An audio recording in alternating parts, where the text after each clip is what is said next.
Olá, irmãos do Teologizando, tudo bem com vocês? Estou aqui para mais um vídeo review, desta vez da categoria aí de vários vídeos de teologia sistemática. Nós temos aqui um dos maiores teólogos e avivalista de todos os tempos, o doutor e pastor Charles Finney. Charles Finney é um autor histórico, né? Charles Finney é um autor histórico. Ele foi um grande teólogo e tem uma forte influência hoje em dia, principalmente nas teologias de algumas igrejas, denominações pentecostais em nosso Brasil. Não que ele fosse como o pentecostalismo de hoje, mas ele defende, prerrogativas doutrinárias que são defendidas por pentecostais de hoje. A teologia de Charles Finney é lançada aqui no Brasil pela editora CPAD. Ele como disse, é um trabalho histórico, portanto muito importante, como você vê aí na contracapa, para os estudantes de história da igreja. E aqui, por exemplo, diz: estudantes de história da igreja concordam que Charles Gladstone Finney foi o líder de um dos maiores reavivamentos de todos os tempos. A Igreja do Senhor moveu-se ao crescimento na esteira dos reavivamentos de Finney. A ele é direta e indiretamente atribuída a conversão de cerca de 500 mil de pessoas. As convicções teológicas de Finney nasceram sob o fogo do reavivamento e moldaram-se por uma mente brilhante de advogado, comprometida com a autoridade plena da Bíblia. Ele deu sua vida para promover o retorno e a prática do cristianismo bíblico no poder do Espírito Santo, em favor da causa da glória e reino de Deus. As verdades distintas que Finney pregou trouxeram tão profunda convicção de pecado que a igreja atual se sente bem quando estuda sua posição no governo moral de Deus, a natureza humana, a expiação, a soberania, os atributos do amor, a ação da unidade moral, a regeneração. Este volume contém a edição completa de 1878, mais 2 aulas sobre verdades publicadas nas 2 edições mais antigas, 1847 e 1851. Portanto, uma obra histórica, em capa dura. Esse nosso material é um trabalho exemplar. Essa teologia sistemática, às vezes, ela é muito atacada pelo pessoal calvinista. O pessoal calvinista ataca muito porque ela é completamente anticalvinismo. Completamente anticalvinismo.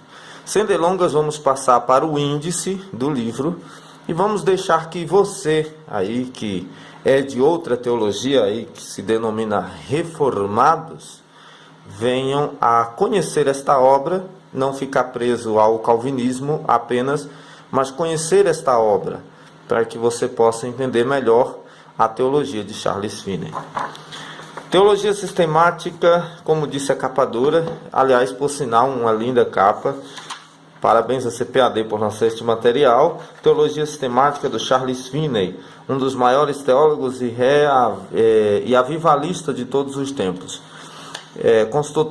Consultor teológico Antônio Gilberto, o saudoso Antônio Gilberto, fez a consulta doutrinária e teológica, porque, sendo a Casa Publicadora das Assembleias de Deus, não poderia lançar um material que fosse contrário à doutrina assembleiana, né? Então, aí está o nosso grande teólogo. No Brasil, acho que nunca teve um teólogo tão excepcional quanto Antônio Gilberto nas Assembleias de Deus. Ele era o que consultava teologicamente, doutrinariamente, se as obras passariam ou não no crivo das Assembleias de Deus.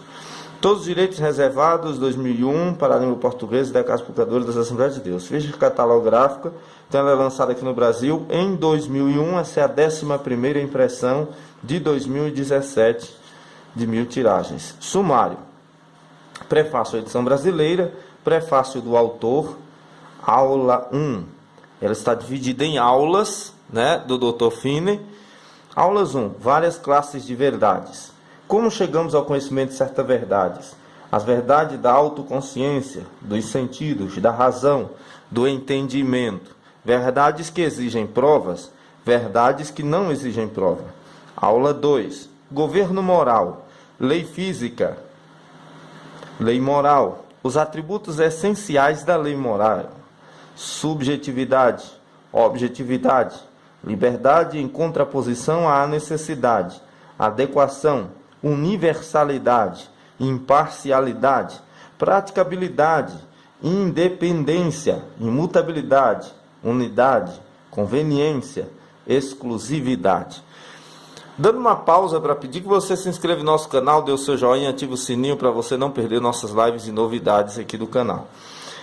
E também deixar claro uma questão aqui importante. Essa teologia sistemática é considerada em nível mediano.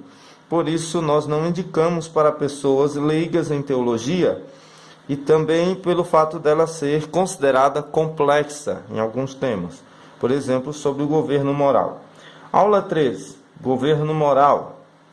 Razão fundamental do governo moral, de que é o direito de governar, de quem é o direito de governar, que se aplica no direito de governar, os limites desse direito, obrigação moral, as condições da obrigação moral, condições da obrigação de desenvolver atos executivos.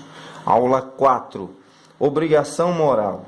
O homem está sujeito à obrigação moral, à amplitude da obrigação moral. Aula 5. Várias teorias sobre o fundamento da obrigação moral, da vontade de Deus como a base da obrigação, teoria do interesse próprio, de Paley, a filosofia utilitarista, a teoria do direito como o fundamento da obrigação, a teoria da bondade ou a excelência moral de Deus, a filosofia da ordem moral, teoria da natureza e relações dos seres morais, teoria da ideia do dever, filosofia da complexidade. O Dr. Finner era um exímio advogado, portanto, ele trabalha com sua teologia sistemática com um viés um pouco diferenciado, mais voltado como se estivesse tratando de direito moral, espiritual, semelhante ao que faz-se nas aulas de direito, secularmente. Então, um doutor, um pastor advogado, um teólogo que entende essa linguagem, vai entender muito bem, cabalmente eficiente, a doutrina da justificação, a soteriologia como um todo. Aula 6.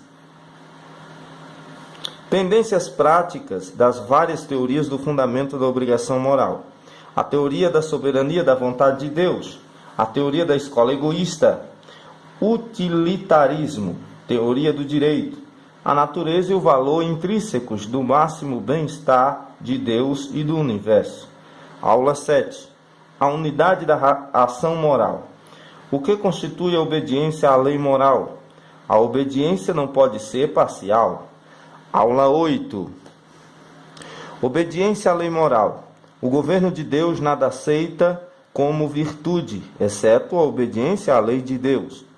Não pode haver uma regra de dever senão a lei moral, que nada pode ser virtude ou religião verdadeira, senão obediência à lei moral, o que não está implícito na perfeita obediência a essa lei. Aula 9. Os atributos do amor. Certos fatos na filosofia mental, conforme revelados na consciência. Atributos daquele amor que se constitui obediência à lei de Deus.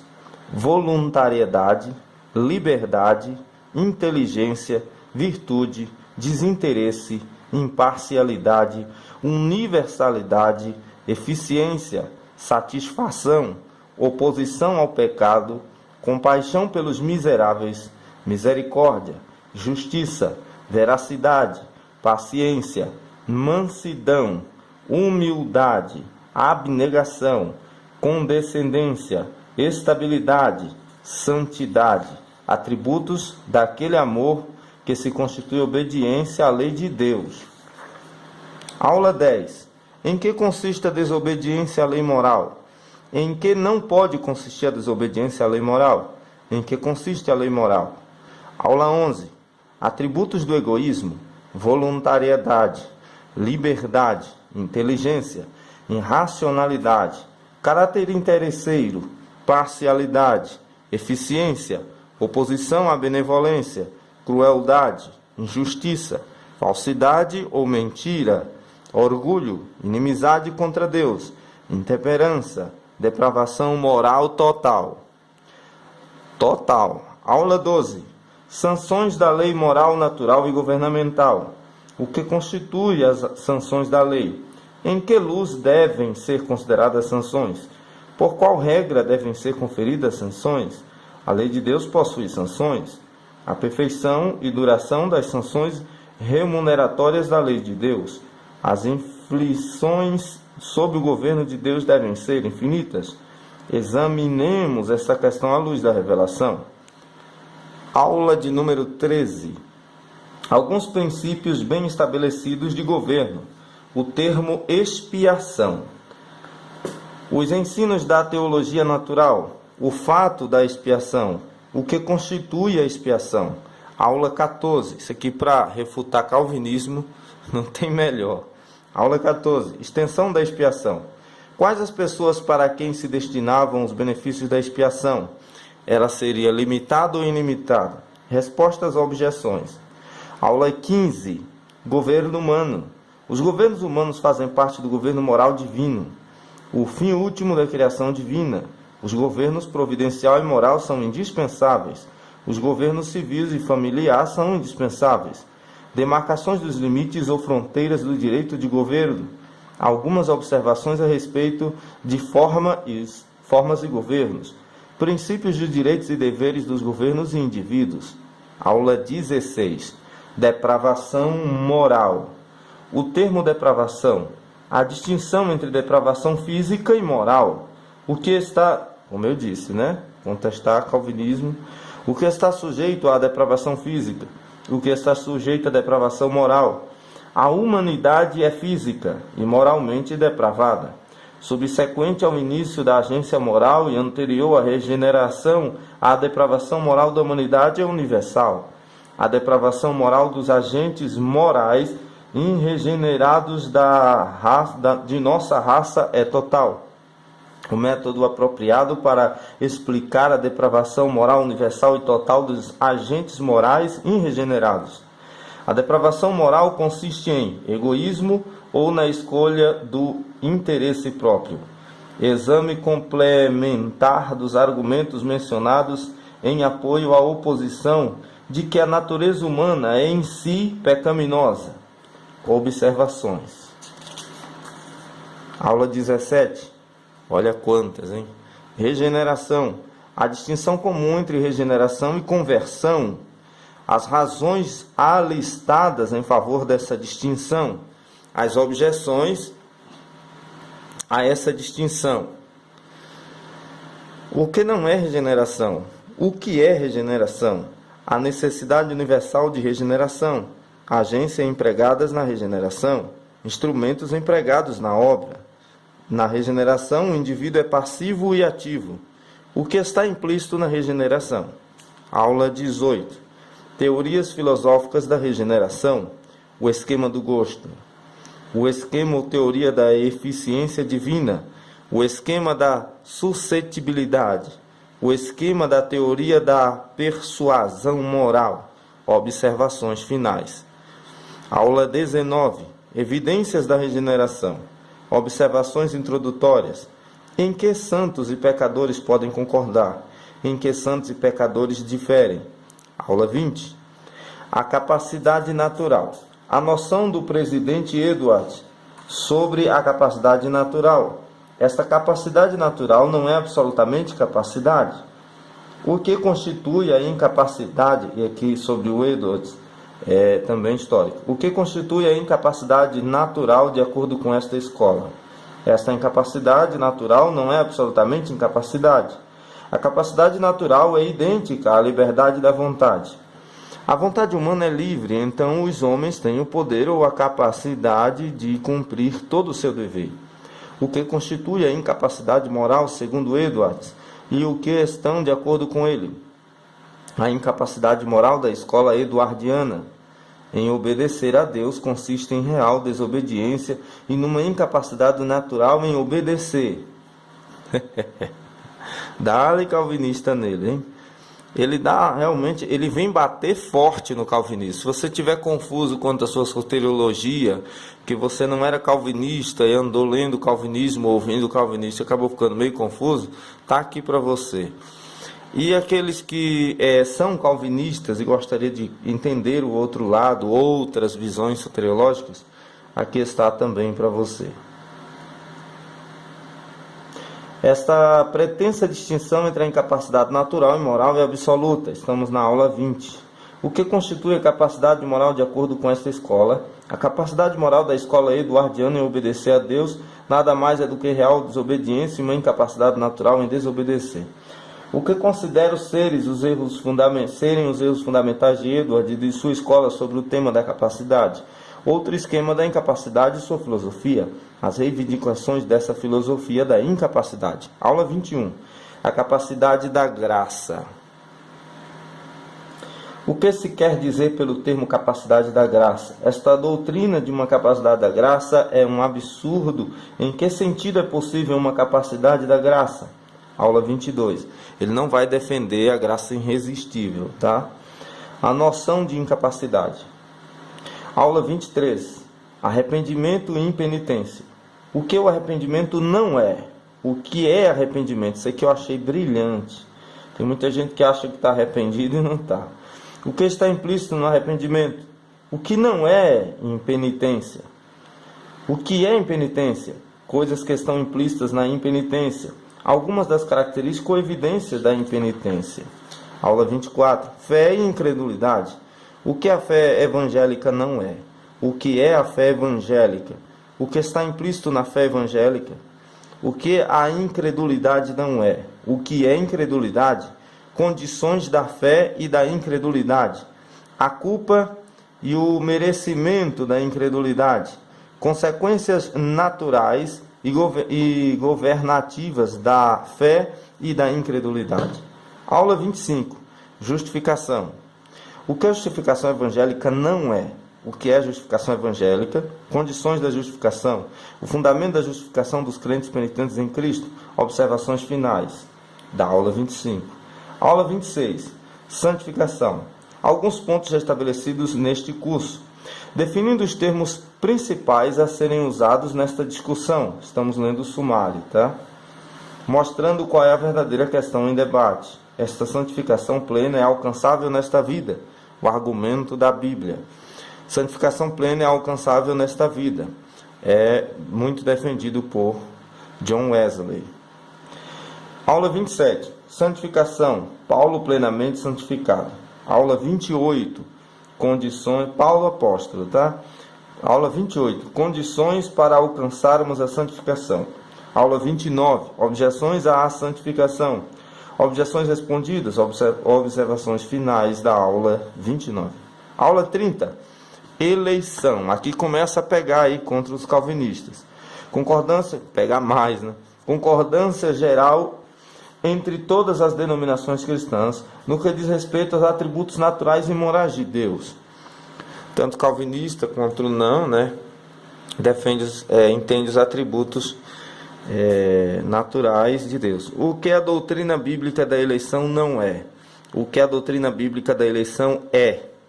Devo provar a doutrina quando a declaro como verdadeira. Quais podem ter sido as razões para a não eleição? Provar a doutrina quando a declaro como verdadeira. Algumas pessoas simplesmente mudam de crença, por exemplo, nessa questão soteriológica, né? E nem prova se aquilo é realmente verdade. Vai no Maria, vai com as outras. Quais devem ter sido provavelmente as razões para a eleição? Quando a eleição foi feita? A eleição não fornece meios desnecessários à salvação dos eleitos. A eleição é a única base para a esperança no sucesso dos meios. A eleição não coloca nenhum obstáculo à salvação dos não eleitos. Não existe nenhuma injustiça na eleição. Este é o melhor que pode ser feito pelos habitantes deste mundo. Como é que podemos apurar nossa própria eleição? Inferências e comentários. Aula 31. Reprovação. O que a doutrina da reprovação não é? O que a doutrina da reprovação é? Esta é uma doutrina da razão. Esta é a doutrina da revelação. Porque os pecadores são reprovados ou rejeitados? Não da forma calvinista que é defendida, tá? A reprovação é justa. A reprovação é benevolente. Como se poderá saber quem são os reprovados? Objeções. Aula 32. A soberania divina. O que o termo soberania não significa quando é aplicado a Deus? O pessoal exagera nisso, né? O que se deseja transmitir através dos termos soberania divina? Deus é e deve ser um soberano absoluto e universal. Observações finais. Aula 33. Os propósitos de Deus. O que eu entendo por propósito de Deus? A diferença entre propósito e decreto. Existem obrigatoriamente um sentido pelo qual os planos de Deus estendem-se a todos os eventos. A diferença entre propósito e decreto. Tem muita gente que confunde, né? Os reformados confundem esse negócio de propósito e decreto. O diferente sentido em que Deus propõe diferentes eventos. A vontade revelada de Deus jamais é inconsistente com o seu próprio propósito secreto. A sabedoria é a benevolência dos propósitos de Deus, a imutabilidade dos propósitos divinos. Os propósitos de Deus são a base de uma confiança eterna e feliz. Os propósitos de Deus, com a sua presciência ou conhecimento prévio.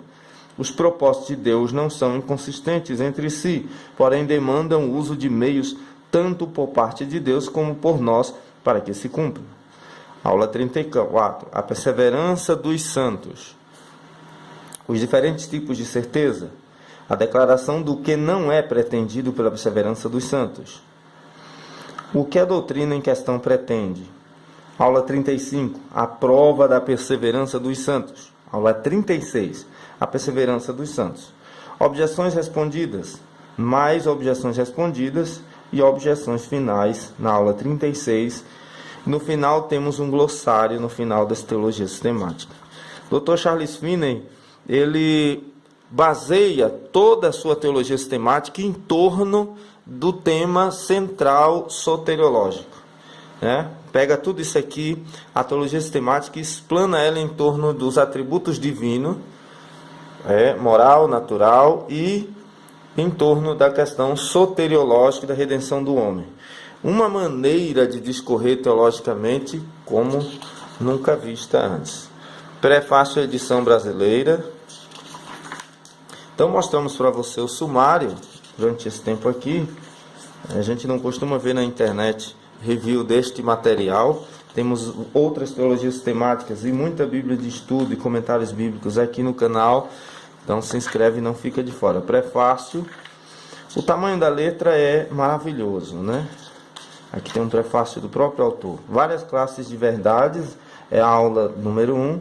Aqui está a primeira página. Então tem um material de excelente qualidade.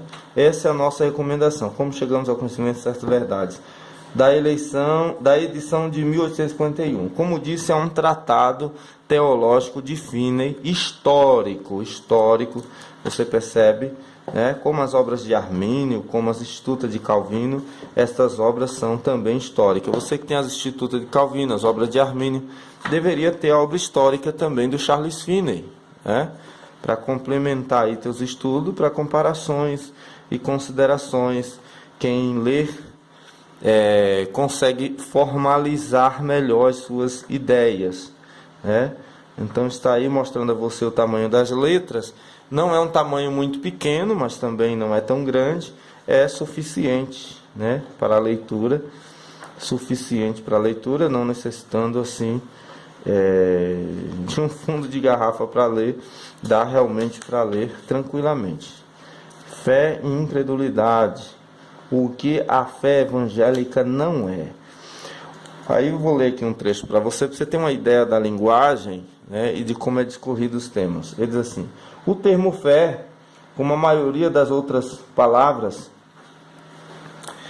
tem sentidos diversos e às vezes é manifestadamente usado na Bíblia para designar um estado do intelecto, significando uma uma persuasão inconteste. Eu estou aqui numa posição meio complicada para ler.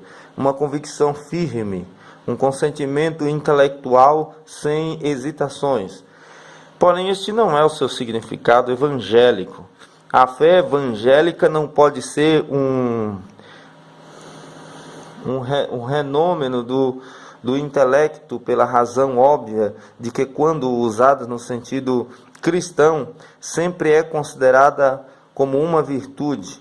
Veja que realmente precisa-se de um exímio glossário, né, para que você possa compreender. Linguajar, o que é a fé evangélica? Visto que a Bíblia representa uniformemente a fé salvadora ou evangélica como uma virtude, sabemos, portanto, que tem de ser um fenômeno da vontade. É um estado eficiente da mente e, portanto, tem de consistir na aceitação da verdade pelo coração e pela vontade. É o fechamento da vontade com as verdades do Evangelho. É o ato da alma se entregar ou se comprometer com as verdades do sistema evangélico. É uma confiança em Cristo, uma entrega da alma e de todo o ser ao Senhor nos seus vários ofícios e relações com os homens. É uma segurança nele no que está revelado a seu respeito em sua palavra. É descansar em sua providência pelo poder do Espírito. A mesma palavra que no Novo Testamento é frequentemente traduzida por fé, também se traduz por confiar, como por exemplo, mas o mesmo Jesus não confiava neles, porque a todos conhecia. João 2,24. Pois se nas riquezas injustas não fostes fiéis, quem vos confiará as verdadeiras? Lucas 16,11. Nessas passagens, a palavra traduzida por confiar é a mesma palavra traduzida por fé, ou seja, originalmente. É uma confiança em Deus e em Cristo, conforme esta revelação na Bíblia e na razão. Conforme está revelada na Bíblia e na razão. É uma concepção do testemunho de Deus concernente a Ele mesmo e relativa a todas as coisas das quais falou. É um recebimento de Cristo pelo que Ele é em seu Evangelho e uma rendição não qualificada da vontade do ser inteiro ao Senhor. Às vezes a linguagem é um pouco assim difícil, mas nada fora do que se possa utilizar, né? Aí está, então, Teologia Sistemática de Charles Finney, foi o nosso review de hoje, né? É realmente uma excelente teologia. Aqui temos um glossário, ação moral, agência moral. Funciona como notas, né, explicativas aos termos, livre-arbítrio, defende o livre-arbítrio. Livre-arbítrio, faculdade ou poder dos agentes morais em escolher, decidir entre objetos de escolha sem forçar ou por necessidade. Aqui está perseverança, razão, regeneração, vontade. Por vontade quero dizer o coração, a faculdade ou poder dos agentes morais escolher. Veja a escolha. Então, muito legal. Teologia do Charles Finney. Nosso review de hoje foi este aqui. Se inscreve no canal, dá o teu joinha, compartilha os nossos vídeos, nos segue nas redes sociais, assiste os outros vídeos que temos aí, muitos vídeos e materiais desta categoria e de muitas outras. Deus abençoe vocês, até o próximo vídeo ou live ao vivo.